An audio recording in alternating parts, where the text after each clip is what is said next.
Good morning, students, and welcome to another webinar where we focus on the GNA University. And today we have with us Dr. Hemant Sharma, who is the Vice Chancellor at GNA University, Fagwara.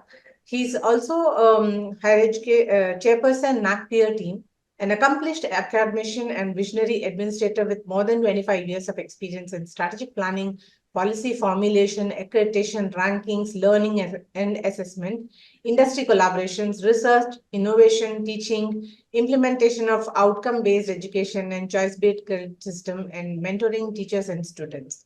He has proven expertise in implementing the new education policy 2020 and is serving as chairperson NACPEER team and is an expert on NBA accreditation and NIRF rankings. He's also familiar with international accreditation like ACBSP and AACSP. He has demonstrated ability to blend corporate and academic experiences to bring innovative approaches to educational leadership, thereby eliminating industry-academia gap. So he is also a speaker on many prestigious platforms, also the recipient of the most prestigious Indian Achievers Award 2022 for excellence in education and Rashtriya Shiksha Ratan Samman 2022. Welcome on board, sir. It's a pleasure and an honor to have you. My first question would be GNA was established in 2014. Could you share the vision behind its founding, how it has evolved over the years? So, as you know, ma'am, GNA University was set up in 2014. But before that, I must share with you that GNA University is backed by a very big corporate group, GNA Group. And under this group, we have two companies, GNA Gates Limited and GNA Excel Limited. That is a listed company, ma'am. So, both the companies are among the biggest manufacturer and the exporter of the power transmission equipment in the automobile sector. And this group is owned by Sardar Gurdeep Singh Sihra ji, and who also happens to the chancellor of this university. So he is a very renowned philanthropist of this region, and he has contributed a lot, particularly in the education and the health sector, madam. So just to give wings to his philanthropic acts in the past, he finally decided to come up with this university for the benefit of the people of this particular region of the Punjab. So, with this vision, he founded this university in 2014, and this university was founded as the private state university under the Punjab state legislature, madam. And it is approved by the UGC under the section 2F. And and since our establishment, we have been evolving like anything, madam. And today we are a full-fledged multidisciplinary university. We are having total 10 departments. We have the management department. We have different disciplines in the engineering department, and then we have the paramedical courses. Then we have linguistic department. We have the mass communication and animation department. So in totality, we have total 10 departments, and our vision is to add one department in every coming academic year. So in we are we are progressing very well, but in an organic way, madam. We don't believe in the sudden growth, so we are growing organically in a natural way. And here in this university, if you see our campus, it is a complete 60-acre lush green campus. And in short, I can say nowadays it is the most preferred destination of the students, particularly from this region of the Punjab, madam. And as far as vision is concerned, vision is very simple, madam. Our chancellor, sir, he is a very kind person and great man. And he simply believes that only education is the only panacea to all the social and the economic problems, not only of this particular region, of the complete nation, rather. So, with this vision, he set up this university, madam, and his vision is a blueprint for all of us, and we are genuinely trying to move ahead only to take his vision further. My next question is, what have been the major accomplishments and challenges for the university in the journey so far?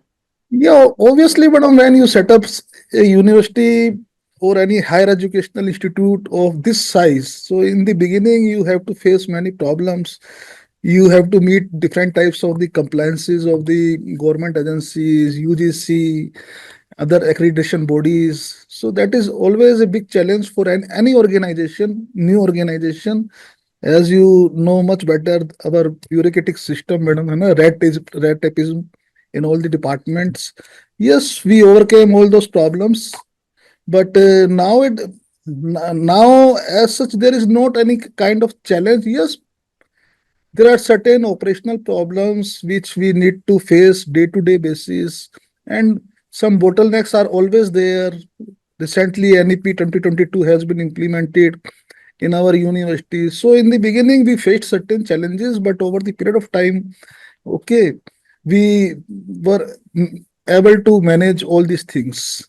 And as far as you are talking about the biggest accomplishment, so I personally believe that for any higher educational institute, its biggest achievement or biggest accomplishment is only to see whether it has been able to produce the students or it has been able to contribute to the society or the nation. So, being a university, we do all such kind of the things by providing the quality education and the by creating a research and innovative ecosystem for our students, our learners, and most importantly, we always try to involve the local community people, local community in our university with our students, with our teachers through our outreach division. That is very important because if you are not contributing to the nearby community, okay, because I personally believe these people are the most important stakeholder of your university. So as far as I have been here for last 3 years, and what I have observed that yes, we have been able to develop a research ecosystem. Our teachers, our students, they are very much involved in the research. They have in past they have already given solution to very mm, contemporary problems of the society. And they have also won certain projects from the UGC, from the Indian Council of Social Scientific Research. So they are doing very good job on that front. And we have full-fledged NSS wing, NCC wing, and through these wings, we are involving the local people in many ways. We have the different student clubs. We are sending our students to the local people. They try to know their problems, their issues, and they stay with these people for 2 nights, 3 nights there. So we believe that such kind of the activities, such kind of the interaction of the students with the local people, it helps them to be more sensitized towards the society. So I believe that this is our biggest accomplishment so far. So, in your opinion, if you had to list out maybe 2, 3 points that separates GNA University from other universities, so what would you say is unique about GNA? Yes, as far as uniqueness of GNA University, that is fine, but I don't want to compare my university with the other universities. Okay, from my perspective, every university is unique in itself. So, yes, in GNA University, what I feel that our strongest point is the holistic development of the students. Means we are not running after our students just for the academics. We don't want to keep our students confined into the classroom only. If you see our curriculum, yes, our curriculums have been prepared exactly as per the requirements of the NEP 2020, and where the main focus is on the overall development. Academics is okay, but only 50% credits or 50% focus is on the academics. Remaining 50%, we try to nurture our students as per their interest areas, madam. If you are good in the sports, then we send them for the sports. If they are good in any cultural activities or in like bhangra, that is the you know The native great passion dance. for the students in the Punjab. If they like any other thing, they are good in the photography. We encourage them to go in that side only. And the what is the good thing of NEP that these all things have been creditized. Means if you are having a hobby of the photography, okay, we promote you to go. We offer this subject in our university, right? In a 3-year program, you can complete 12 credits from the photography. Then you will become a professional photographer. If you if you if you get 12 credits in the 3 years, so you need to read three subjects only, and you will become a professional photographer. So this is a new experiment. It is a most prominent aspect of the NEP that now a student, if you take admission in the BTech program, so it doesn't mean you in future you are necessarily going to be an engineer, right? So by the time you will be earning your BTech degree, along with that you can earn various other certification as well of your choices. So now the students are having multiple doors where multiple doors open where they can think to make their career. So we are progressing, we are marching ahead with that vision only, madam. And we are thankful to the NDA government that they have come up with you know, such a great policy, national education policy, and it is really helping us. It is really helping us to meet our vision. That is the holistic development of the students. Even before the NEP 2020, our focus was on the holistic development only, madam. Not We were not confined to academics only, but this NEP has, yeah, of course, it has, given more speed to our efforts. I can say. It is flexible actually because it Yes, offers you to pick and choose yes, very additional flexible. Mm. subjects. Yes. So that is what it is. Mm. So if, while the eligibility criteria for all the programs can be obtained at the university website, what I Yes. would like to ask you is what does the university look into? What kind of students should come and apply? What sort of trade should have? Because students generally do not have an idea what to come and how to come into university. So what does GNA University look into when it is regarding the eligibility of a student? So obviously, every student is free to join a course of his choice. No problem in that. But we have a very well defined admission policy, right, madam? So first you have to apply for a particular program. Then you have to appear in our entrance examination, and if you are able to pass this examination, then you are invited for the counseling, and then you are given a seat in that particular academic program. So you can choose the program as per your interest, as per your desire. But yes, of course, we are conducting different types of the counseling sessions for the students. So when the admission process starts, so prior to that, we are organizing such kind of the awareness programs, counseling sessions for the students who have just passed 12th class. So we arrange such kind of the things for 1 or 2 months, right? We try our best to educate the students, and then whatever they decide, they are most welcome, madam. As far as eligibility is concerned, eligibility is well defined in our prospectus that is very much available on our website. So yes, but one important thing that once the student is admitted, when our session starts, so on the very first day we go for the psychometric profiling of the students. That is very important. So we have a team of the professional psychologists. So they perform this profiling for each and every student, and then finally they submit the report with us. Report of each and every student. So our team of teachers goes through that report, and then keeping in view that report, okay, the team tries to nurture the hidden potential of each and every student. We convince the student that our psychologists have told this about you. Are you agreed? Then student, he or she comes to us. Yes, yes, yes, sir. Okay. He told me right about me. No, no, sir. He didn't tell right about me. Means they are very much open. Then we ask from the students, what is your interest area? What do you want to do in your life? You want to become an entrepreneur? You want to start your own business?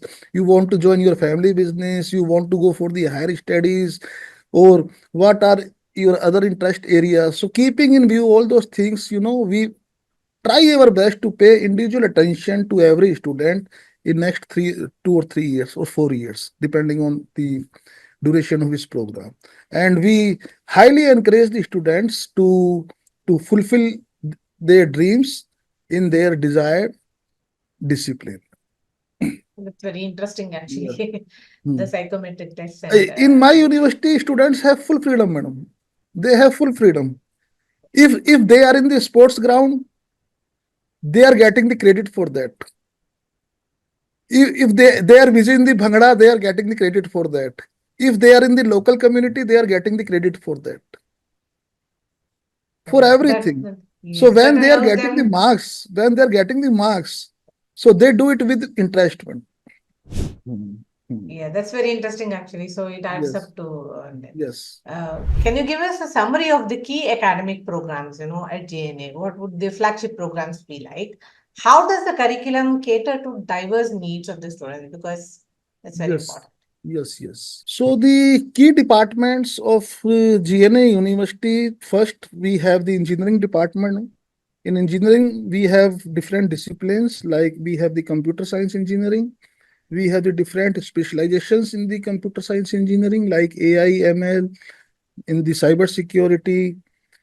And then we have the second important discipline, that is the mechanical, madam.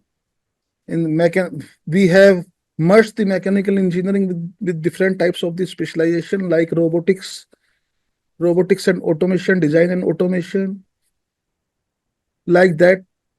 We have the civil engineering, we have the aerospace engineering, and our second flagship program is the management department. There we are having the MBA program on the post graduation level, and in MBA we are providing the different types of the specializations.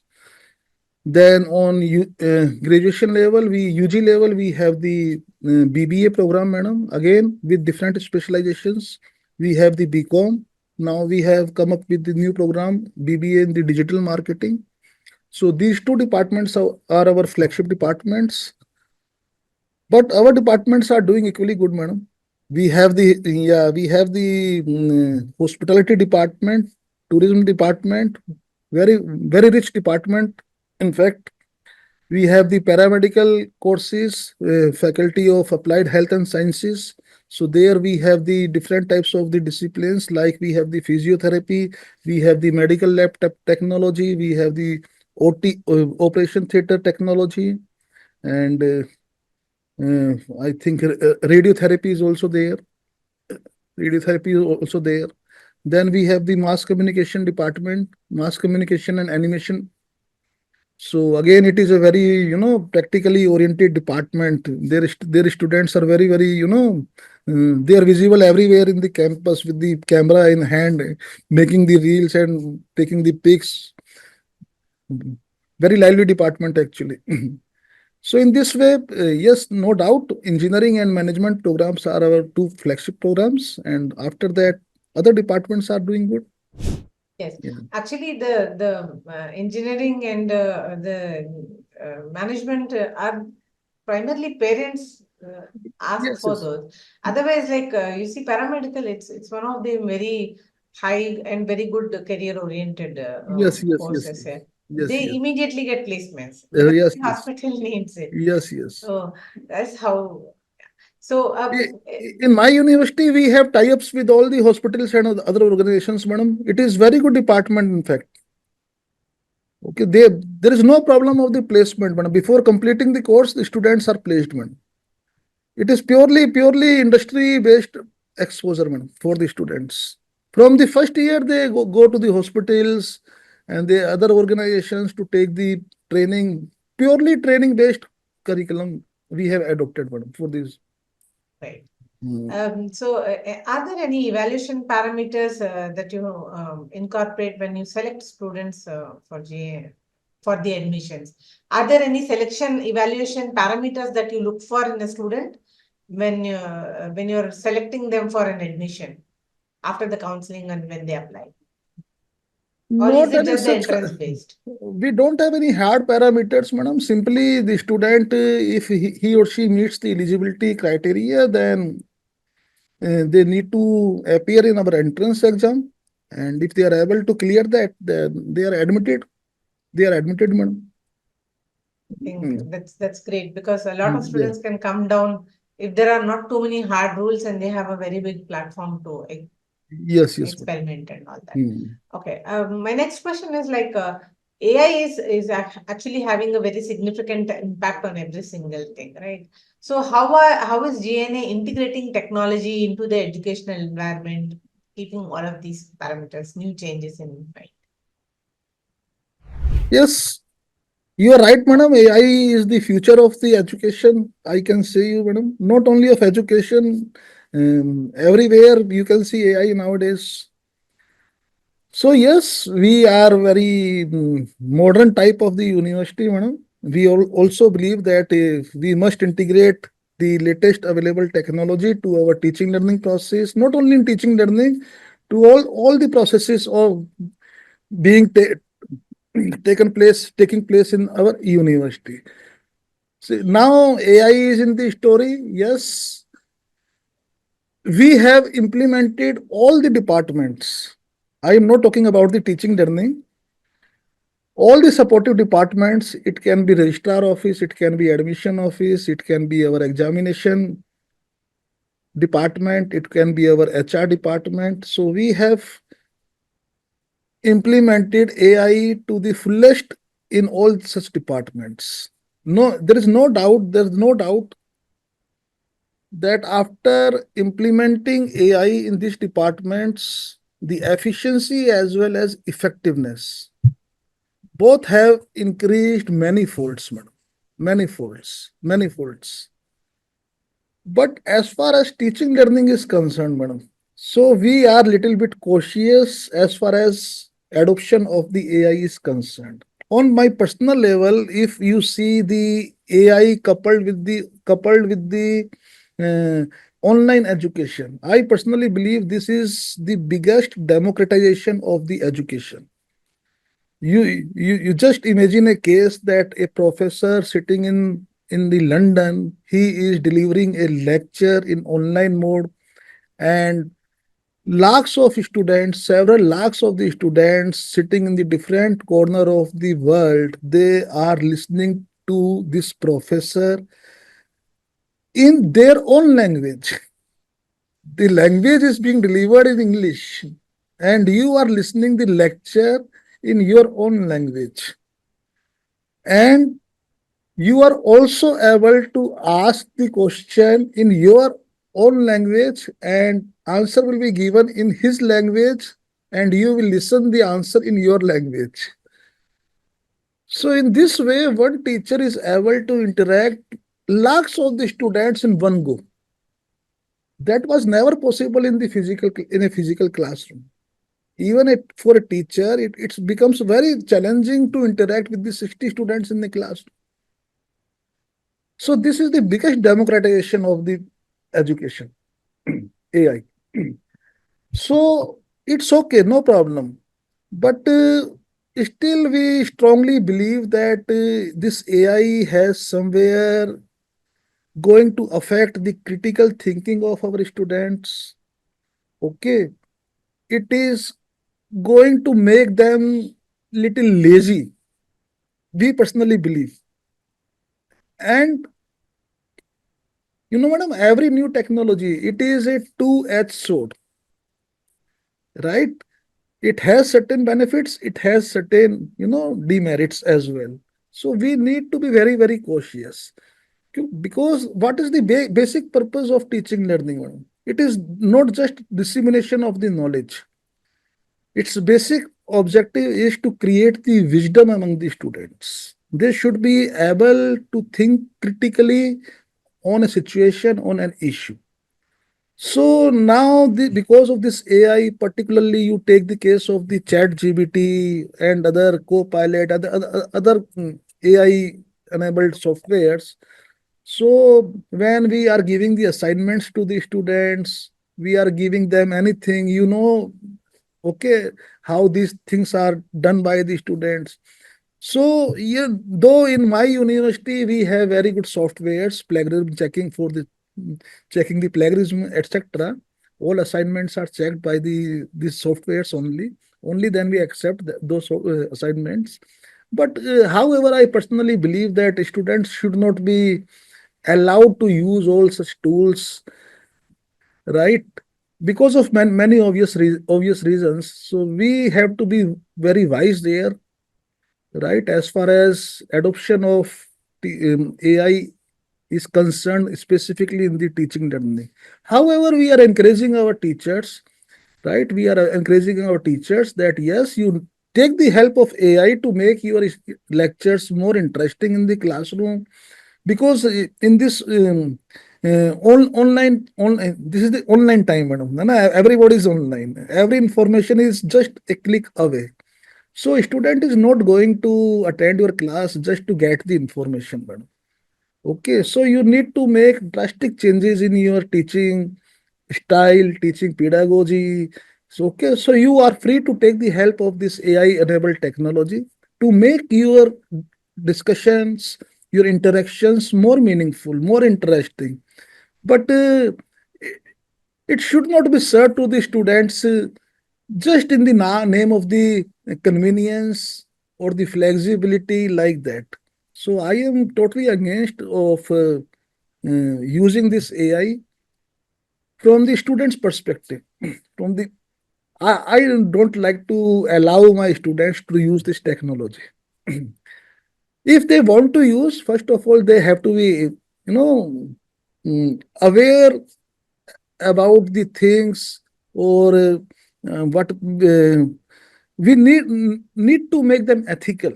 Ethical use must be there, man. Agreed, sir. Yeah. At that level, Otherwise, they in have to think. all Yeah. all non-academic departments, all supportive departments, we have implemented the AI. Okay, we in my university we have the centralized university management system, madam.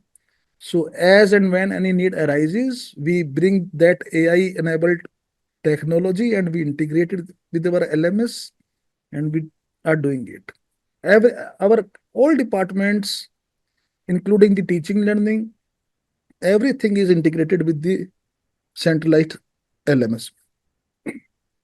So if a student needed financial aid, what kind of financial aid can they expect, and what are the different parameters?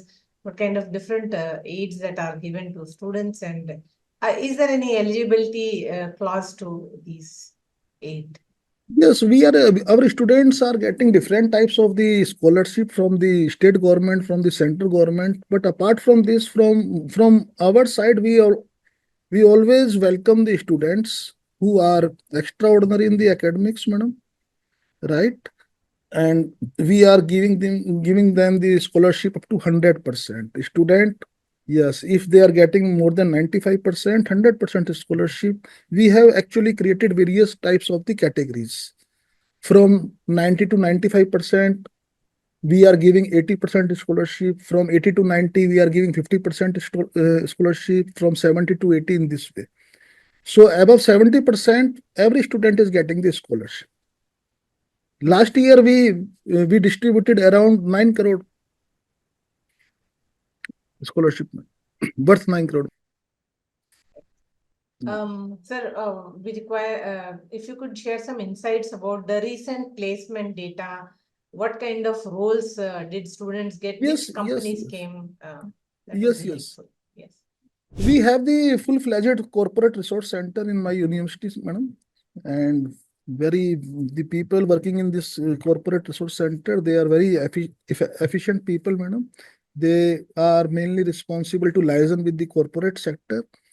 We need the corporate people for different purpose, madam. We invite them in our board of studies. They are helping us to make our curriculum, right? We invite them for our guest lectures, particularly in the management and the engineering stream. Okay, we need these corporate people for the internships, for the project works of our students.